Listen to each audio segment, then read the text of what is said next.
Good morning, welcome to Planet Mojo. I got everything figured out here, at least I believe I do. So we're gonna get this area put in today and get those clamps in and hopefully work on this area as well.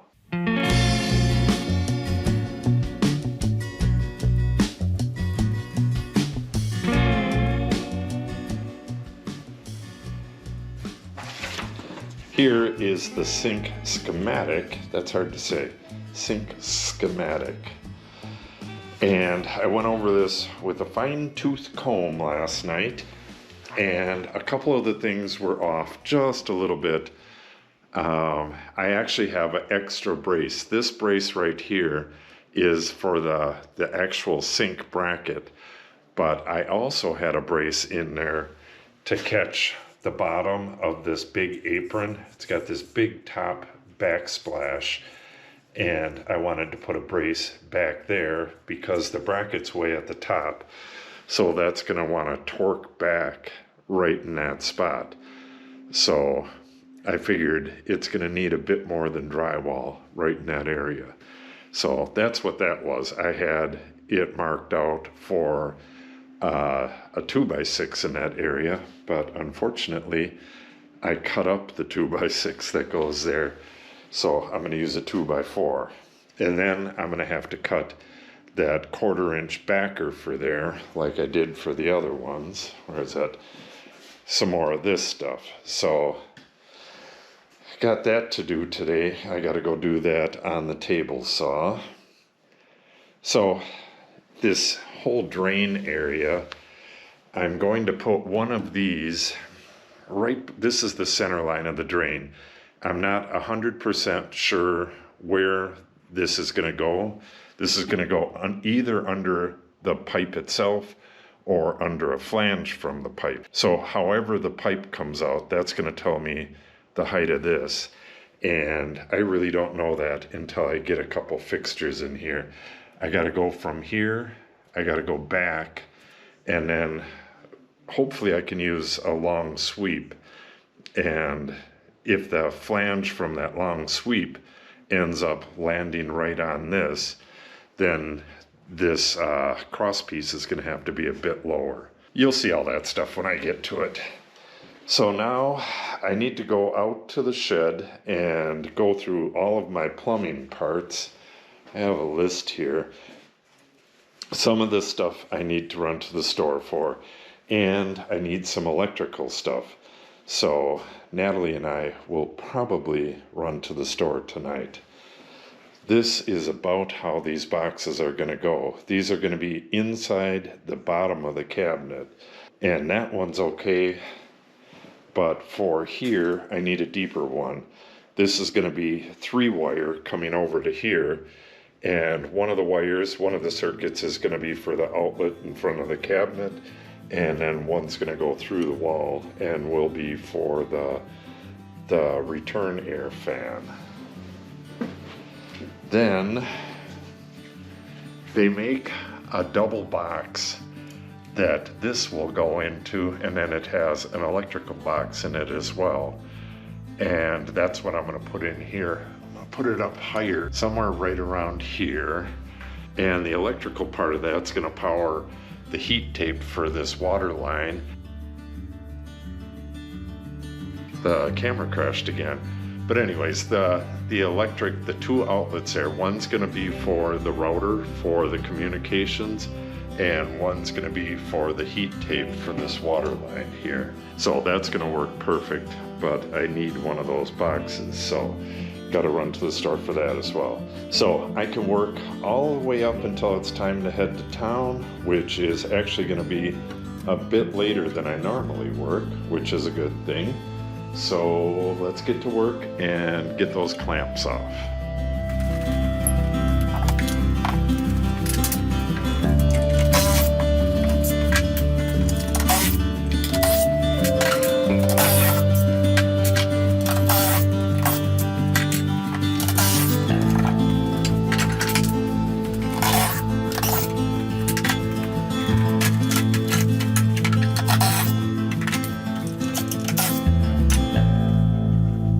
Okay, that turned out really well.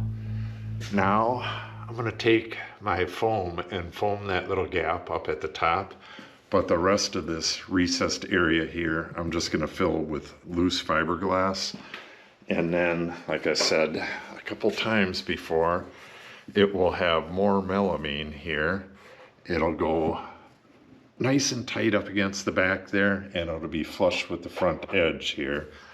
It'll be a strip going all the way up, and that'll seal this area off. And then this piece right here will go right here, and then the drywall will come right to the edge of this. And this piece right here will cap off the bottom. It'll all be real nice and neat, and it'll give me permanent access to that heat tape. If that ever went out and I put it inside the wall, that would kind of suck.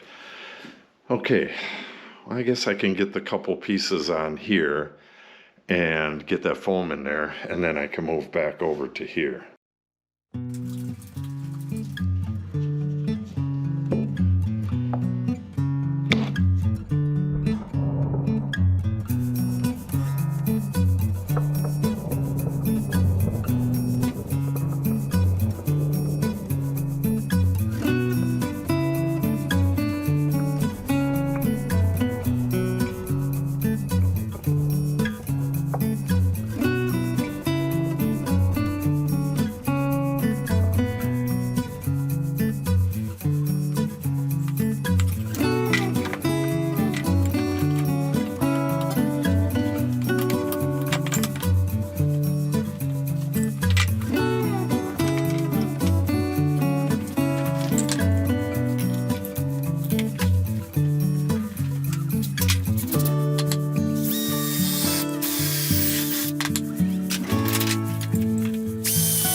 Okay, my bad on the filming. I noticed a little bit of a gap back here, and I wanted to close that up by raising up the bottom. So I went over to the saw and cut this notch right here.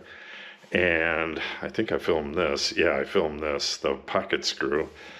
But as I was fitting it, it was fitting really well, so I just screwed it together and forgot to turn the camera on. So I don't want to take it apart now. It's all fitting really nice. So that's going to be it for this area today. I'm going to move on to the sink area for the rest of the day. And it's going to take a while, but I got to run across the street, go up in the mezzanine, and see what I can find of these parts. Like I said, I got to run to town tonight, but I don't want to get any parts that I already have up there. It is a total mess up there. The cat just went crazy up there, knocking stuff off of shelves, and just a total mess. I will film it at some point though. I'll show you the mess the cat made, but I'll do that when I go to clean it up. So I'm gonna go and look for them parts, and then we'll get going on this sink area. I finished up lunch, and then I went over to the shed to get some parts cut and see what I had as far as plumbing stuff. I have the long sweep elbow. This is what will be, it'll go right about like that, right on this line. And I have like this Street 45 and another Street 45 and a 22.5, which are really awesome. Between these two, I can probably get the angle I need to go up, and then this is just going to be a 90 right to the drain there. And then I have both a male and female NPT adapter. And what else do I got in here? I got a ton of stuff. This is an inside. Oh, that's fitting to NPT. So out of all this stuff, I should have exactly what I need, except for the coupler that goes from the back of the iron and will connect it to the PVC. That I can pick up tonight. I had this, which is going to be for the switches. I really like the metal stuff like this. And this I just brought over here to check the depth. Is it the same? Yes, it is the same. So that's nothing. So I need a deeper box because I need to make a splice inside that box to go into the wall there. So I just need 2 electrical outlets and 1 part for the drain, and that's pretty much it. And I think I'll get a couple brackets for this stuff too. I didn't have any of them. So not a lot to get at the store tonight, but what I do get should finish things up. And while I was over there, I cut this piece. That's going to go along the edge there. This just needs to be cut to length. And I cut some more of these spacers. This is going to be for, what's it going to be? Oh geez, that was supposed to be 1/2 inch. I'm going to have to go recut this. Not a big deal. Okay, I'm going to go recut this. It just sucks getting the coat on and off so many times, but I'll go recut that. Oh, forgot about this. I cut this as well. This is the very bottommost blocking. So this will catch the weight of the bottom of the sink. The sink will be mounted right about here somewhere, or right here. That'll catch the weight of the bottom. The drain will be right here, faucet, and then the brace. And then the cabinet can be placed anywhere above it because of this horizontal blocking. All right, things are looking good. All right, let me get that backer for that and we'll start putting these in. Okay, I got this recut, and this is going to get glued right here, and then I'm going to put glue on the face of it, and then I'm going to put my 2x4 going across, and I'll throw 2 big screws into it, and then a couple screws through the end on this side, and that'll be a super strong brace. And again, this is the brace for the bottom part of the apron on the sink. And then I have more spacers for all these parts as well. And like I said, I'm going to cut those out as needed. We got, what do we got? 1, 2, 3, 4, 5, 6 of them over there. Okay, so let's start getting this stuff put together.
Okay, I got the 2 sink blockings in.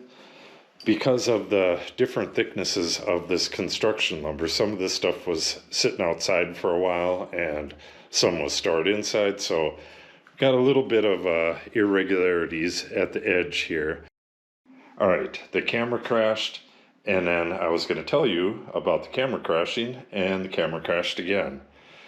These GoPros, I don't know, they have so many problems. They have a pretty good picture and they have some pretty good features, but like the touch screen on this is the worst I've ever seen. It's just garbage. And now it changed all of the settings on me. So I'm going to have to go back tonight and fix those. But I guess now is a good time to show you this. This is pretty much the same way that that stud was. If you look down it, I'm not sure if you can see that. It's not the camera. The camera's not making that fisheye. It curls big time going that way. I guess you could probably see it if I put it on the floor. There is a 1/2 inch of daylight right there. And then it has the same thing going this way. So this is really badly twisted. But there's a way to get around that. And it's how I put this one in. If I just get one screw down at the bottom and then get it into the right place, and then as I work my way up, I can take a wood clamp and clamp it onto there and pull the twist out and then screw it to the wall, and then just work my way all the way to the top. It takes a good deal longer, but I got to get my drywall and everything screwed to this, and I don't want, well, it has to be flat up against the wall, and if I don't work my way up and get it nice and flat, the drywall's going to have a big bump. Okay, so I got to notch that for the water and put the 2 little recesses in the back, and then I can tackle that. Hopefully this camera will hold on for me until the end of the day, but that's asking a lot.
Okay, that's going to wrap it up for today. It is a little after 3, and I need to run to town to get the electric box for there, and one more plumbing part. I hate to run to town for such few items, but, well, I'm going to go to the grocery store as well, so I guess it's not for waste. But I really can't continue without having that stuff, so I got to do it. This stud went in fairly easy, a lot easier than I thought. Once I started screwing it down, it kind of straightened itself out. This one was a bit more difficult. So one of the things I'm running to town for is that communication / electric box, and it'll mount over here. I'm going to put a spacer like this on, and then it'll be bumped out to drywall height, and that box will be right in this opening, and then this conduit will go into the top of it, and it will have a wire coming out of here going into the bottom of it. And like I said, that's going to power the heat tape over there and a future communications router in here. So without that, I really can't do much else up there. And without the other box over there, I can't run well, I can run the circuit, but I can't connect everything over there. And then without that plumbing part, I can't figure out exactly how this is going to go, so I'm dead in the water here. So with those three things, I can get everything pretty well finished up. I don't see anything else that I need, but I'm sure there's going to be something. Alright, if you want to see all that stuff go in, make sure you subscribe and click on the update icon. If you have any questions or comments, make sure you put them in the comment section below. And if you share the video and or give it a like, it helps the channel out greatly. Thanks for watching and have a great day.